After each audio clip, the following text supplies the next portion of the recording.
Back with us now, GOP strategist Ford O'Connell. Ford, it's great to have you back on. Okay, this grand jury investigation into Delaware, into Hunter Biden. It began as a tax inquiry under the Obama White House. It's widened into foreign lobbying and money laundering. And now Hunter Biden reportedly took out a loan to pay a $1 million tax bill back to the United States, a federal tax bill that he owed. That's to get the government off his back. What do you think of this whole story? Well, the story is getting bigger and bigger. I find it ironic that the New York Times, after 16 months of covering for the Biden administration, decided to actually engage in investigative journalism when it comes to Hunter Biden's questionable dealings. We really didn't learn anything in this story that you have not been reporting on your show for the past 16 months, and the New York Post hasn't been writing. But yes, Hunter Biden's legal woes are certainly getting worse, and it's far greater than his tax problems that started under the Obama administration. Reportedly, he had to take out a loan to pay that tax bill.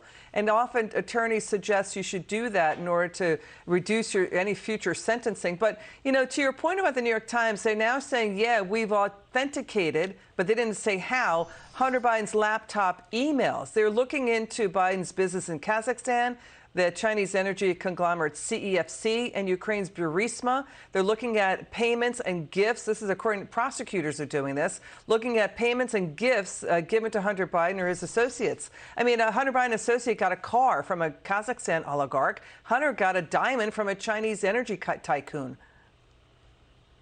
Well, Hunter Biden has absolutely a lot to answer for, and you're absolutely right. You're talking about a possibility of not registering as a foreign agent, not to mention money laundering. The walls are certainly closing in on Hunter Biden, but my bigger problem here is that they forever, the mainstream media and social media, tried to pretend that the Hunter Biden laptop story was not real and that the emails were not authentic and tried to pass it off as Russian disinformation in an effort to sway an election in favor of their preferred candidate. Frankly, to me, this is the greatest media manipulation and suppression of information in modern U.S. political history when you figure in the fact that the last election was decided by less than 40,000 votes in the battleground states, and now everyone says it's okay. If you posted this story on Twitter, EMAC, today, the one from the New York Times, you would have been censored 16 months ago. That's interesting that you say that. And it's to your point, federal prosecutors in Delaware have been working on this case for years, or at least 2 years. They're issuing scores of subpoenas for documents related to Hunter Biden's foreign work and lobbying work and his bank accounts linked to him and his associates, including other individuals as well. You know, I want to move on to this because this is what the New York Times is digging into.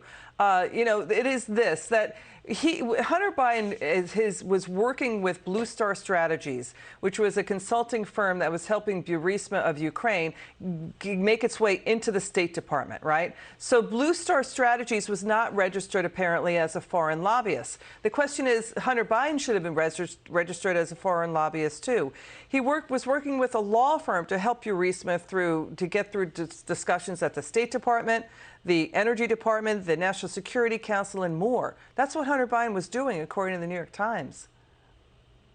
That's exactly right. Look, he was influencing, peddling, and he was using several different players to try to close these deals with Burisma. And we all know why he was in this position, because he was using the office of his father to get rich. That is influencing, peddling. We don't know whether or not it's legal or illegal, but most Americans should be mad that Hunter Biden was using his father's public office to get rich off of the people's taxpayers' dollars. Yeah, and Ford, you know, the Trump campaign, those officials, Paul Manafort, Tom Barrack, General Michael Flynn, were hit with FARA violations by the Democrats. But now we've got Hunter not registered as a foreign lobbyist. I mean, Hunter Biden and his associate, Devin Archer, they talked about inviting foreign business associates, including a Burisma executive, in April 2015 to a Washington restaurant where the Vice President Biden would stop by. It isn't clear what happened there, but that's how high it went. Your final word. Look, there's no question about it that it's very likely that Hunter Biden engaged in a FARA violation. My problem is the mainstream media would be screaming if this was someone associated with Donald Trump, and what the media projected about Donald Trump is actually true of the Biden crime family, and it's unfortunate that Americans are not getting the full story. Ford O'Connell, thanks for coming on. We'll see you soon.